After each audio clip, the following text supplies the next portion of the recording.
السلام علیکم ورحمۃ اللہ وبرکاتہ۔ غسل کے بعد جمعے میں جو خوشبو لگائی جاتی ہے اس کے بارے میں تمام حدیثیں یہاں موجود ہیں۔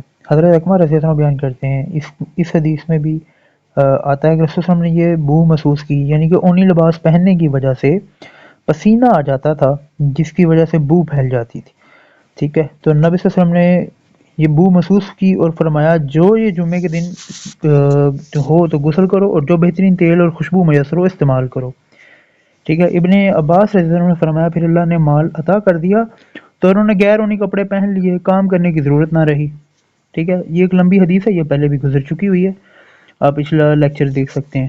اس سے اگلی حدیث ہے حضرت ابو سعید اور ابو ہریرہ رضی اللہ عنہ سے کہ جو شخص جمعے کے دن غسل کر کے اچھا لباس پہن کر اور اگر خوشبو ہو تو اسے لگا کر جمعے کے لیے آئے اور لوگوں کی گردنیں نہ پھیرانگے، پھر جس قدر اللہ نے اس کی مقدر میں کیا ہے نماز پڑھے، ٹھیک ہے۔ تو اس کے لیے اتنا زیادہ فائدہ کیا دیا گیا ہے کہ جمعے کے مبین ہونے والے جو گناہ ہیں، ٹھیک ہے، پچھلے اور اب والا جمعہ جو ہے اس کے کفارہ بن جاتا ہے وہ۔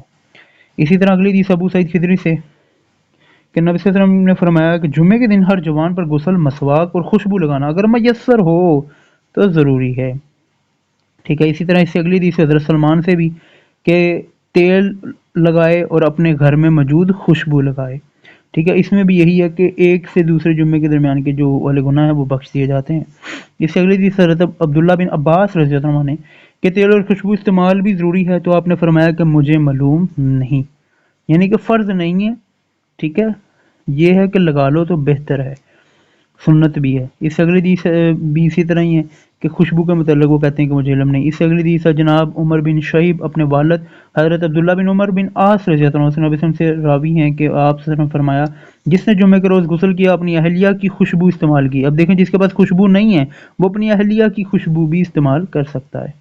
اس سے اگلی حدیث میں بھی کہ ابو سعید رضی اللہ عنہ سے کہ اور جو خوشبو اسے مل سکے لگائے، خواہ وہ خوشبو عورت اس کی بیوی کی ہو، یعنی کہ اس کی عورت کی والی خوشبو کیوں نہ ہو وہ لازمی لگائے، ٹھیک ہے۔ اس سے اگلی حدیث میں بھی حضرت ابو ذر رضی اللہ عنہ سے روایت کہ نبی صلی اللہ علیہ وسلم نے فرمایا جو شخص جمعہ کے دن اچھی طرح غسل کرے، اچھی طرح سنوار کر وضو کرے، اپنا بہترین لباس پہنے اور اس اللہ نے اس کی قسمت میں گھر والوں کی جو خوشبو لکھی وہ لگائے، پھر جمعہ پڑھنے آئے تو فضول حرکت نہ کرے اور دو آدمیوں کے درمیان جدائی نہ کرے، اکٹھے بیٹھے ہوئے دو آدمیوں کے درمیان نہ بیٹھے، تو اس کے جمعے اور دوسرے جمعے کے درمیان کے پورے ہفتے کے گناہ معاف کر دیے جاتے ہیں۔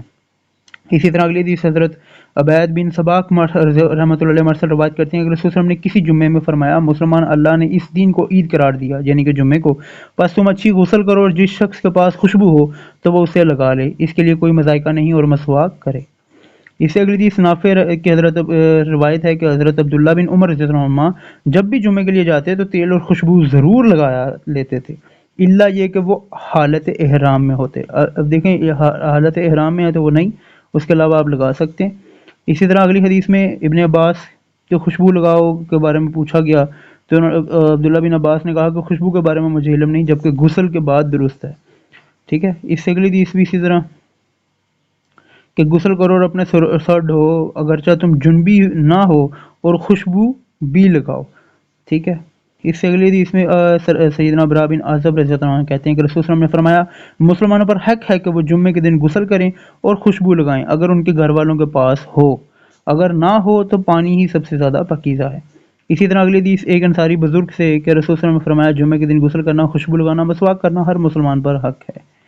اسی طرح اگلی حدیث سیدنا ابو ایوب انصاری کہ رسول صلی اللہ علیہ وسلم نے فرمایا جس نے جمعے کے دن غسل کیا، خوشبو استعمال کی، اگر اس کے پاس اور بہترین کپڑے پہنے، پھر وہ نکلتا حتیٰ کہ مسجد میں آ گیا، پھر نفلی نماز پڑھی جتنی اس کی توفیق میں تھی اور کسی کو تکلیف نہ دی، پھر امام کے آنے کے بعد نماز سے فارغ ہونے تک خاموشی اختیار کی، تو یہ عمل اس جمعے سے لے کر پچھلے جمعے کے مبین ہونے والے گناہوں کا کفارہ ہے۔ یہ پہلے بھی حدیث گزر چکی ہے، تھوڑی سی ڈیٹیل ہے۔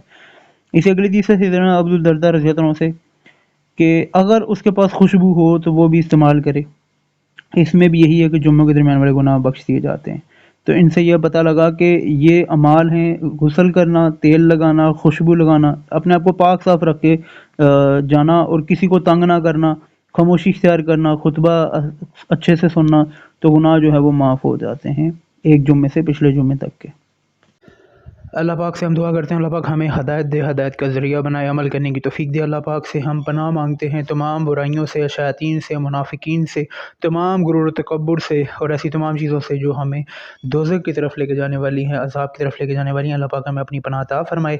ایسی مزید ویڈیوز حاصل کرنے کے لیے، پیغامات حاصل کرنے کے لیے ہمارا چینل سبسکرائب کریں۔ شکریہ۔ السلام علیکم ورحمۃ اللہ وبرکاتہ۔